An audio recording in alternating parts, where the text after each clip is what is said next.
ভাই দেখেন তোর দাম কত হয়েছে ভাই? ভাই বেশি হয় নাই, মাত্র 450 টাকা হয়েছে।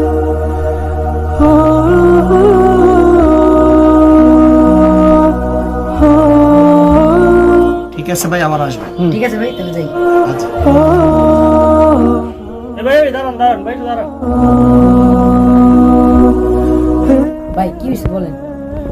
ভাই আমি একটা জিনিস ফলো করলাম ওই দূর থেকে ভাই, আপনি দোকানদারকে একটা জিনিস ফাঁকি দিয়েছেন ভাই। ভাই কি ফাঁকি দিলাম?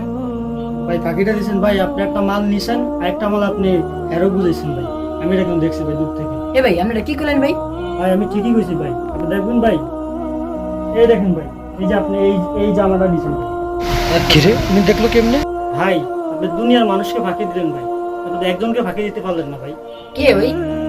ভাই উনি হলেন উপরে আল্লাহ, ওনাকে আপনি ফাঁকি দিতে পারবেন না। আপনি দোকানদারকে ফাঁকি দিচ্ছেন কিন্তু আল্লাহকে তো ফাঁকি দিতে পারবেন না, আল্লাহ সব দেখছে ভাই। ভাই এসব চুরি চুরি বাদ দিয়ে ভাই আল্লাহর পথে আসেন এবং সৎভাবে আপনি চলুন ভাই, যাতে দুনিয়াতেও শান্তি আখিরাতেও শান্তি হবে। আল্লাহ, এই লোকটা তো এইরকম আমি তো কখনো ভাবি নাই। বন্ধুরা, দুনিয়ার সবাইকে ফাঁকি দিতে পারবো কিন্তু আল্লাহকে দিতে পারবো না। ভিডিওটি ভালো লাগলে লাইক কমেন্ট শেয়ার করবেন।